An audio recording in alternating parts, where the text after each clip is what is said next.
Welcome to the Socialette podcast, where we empower you with the marketing know-how you need to create the business of your dreams. I'm your host, Steph Taylor, and I'm a marketing nerd, Shiraz lover, and passport stamp collector. Join me as I dive into all things small business marketing and deliver them to you in bite-sized, fluff-free lessons every Monday, Wednesday, and Friday. Let's get learning.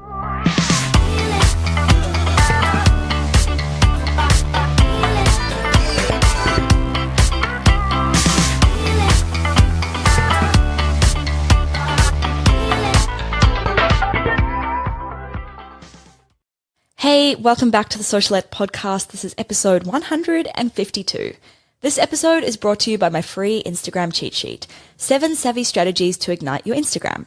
Inside this free cheat sheet, you'll find 7 real strategies to reach the right people, post better content, grow your audience, and turn these people into paying customers or clients. Head to stephtaylor.co/IG to download it. Okay, on to the episode. So a few weeks ago, UK brand Lush announced that it would be abandoning social media altogether.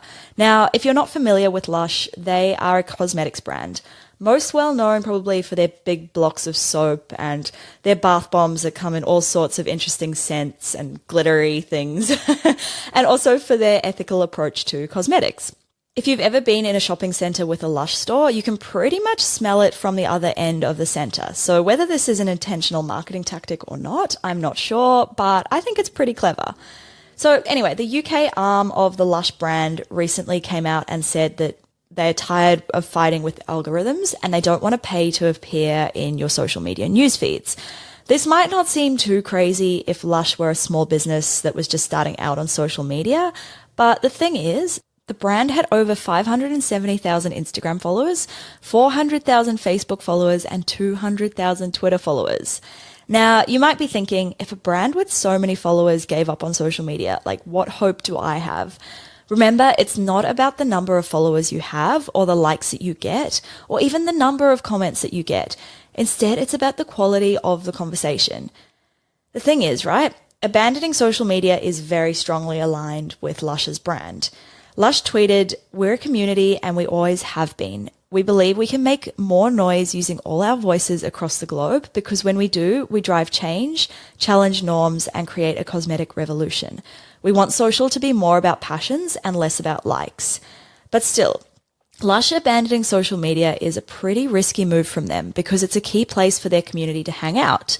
It's where their customers can voice their opinions, and more importantly, it's where they can interact with each other, not just directly with the brand.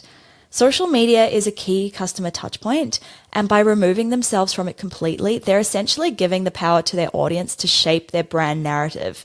They're giving up a lot of control over how people perceive their brand on social. Will they still be using social as a promotional tool through influencer collaborations? I'm not sure on that, but this will definitely be something to keep an eye on. They've said that they don't want to pay for their posts to be shown in the feed, but surely paying influencers to promote their products counts as this, in a way, right? It also doesn't look like they'll be abandoning traditional media advertising anytime soon, but as a marketer, I'm curious as to why they'll shell out for magazine ads, but cut social media ads from their marketing strategy completely when it's a lot easier to work out the ROI of paid social rather than traditional paid media. So it seems like a really strange decision to abandon those as well.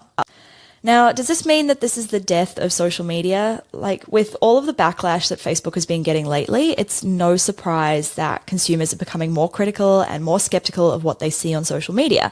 For brands, this means that it's more important than ever to be honest and transparent with your followers, which you really should have been doing in the first place. But if you've been deceiving your audience or doing anything slightly dodgy on social media these days, you can pretty much 100% guarantee that you're going to be caught out.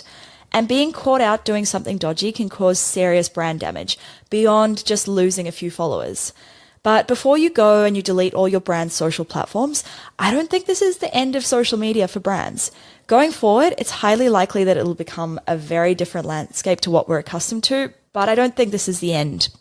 Remember, it's in the inherent nature of social media platforms to be constantly evolving.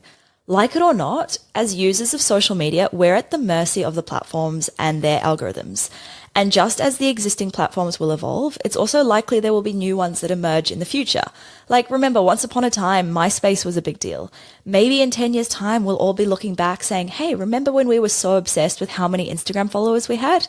So don't panic if and when things change. Just make sure that you don't put all of your eggs in one basket. You need to have other communication channels with your audience. One thing I've talked about a lot on this podcast is that you can't rely on social media alone. Like, what if Instagram were to disappear overnight? You need other ways of reaching your audience. Lush still has an email list, and for them, this will be a crucial touchpoint for their audience. Presumably, it'll be where they announce new products, product sales, and pretty much the things that they would have announced on social media. They've also encouraged customers to start using the live chat feature on their website, or to write them an email or pick up the phone and call them. So they're really taking things back to basics. Now, whether or not Lush abandoning social media was intended to be a PR stunt, it certainly got them a lot of media coverage. And I'm really interested to see how this all unfolds, because they may very well decide in a few months' time that it was a bad decision, and they might decide to get back on social media, but it's pretty likely that they would face a lot of backlash for this. I'm also really interested to see whether they continue with influencer marketing and paid advertising, and also whether the other Lush brands around the world will follow suit. So watch this space. That's it for this episode. Thanks so much for listening, guys. If you've got 2 seconds, I'd really appreciate it if you could leave a quick rating and a review. And also make sure you hit subscribe so you don't miss any new episodes released every Monday, Wednesday, and Friday. Thanks, guys. Catch you next time.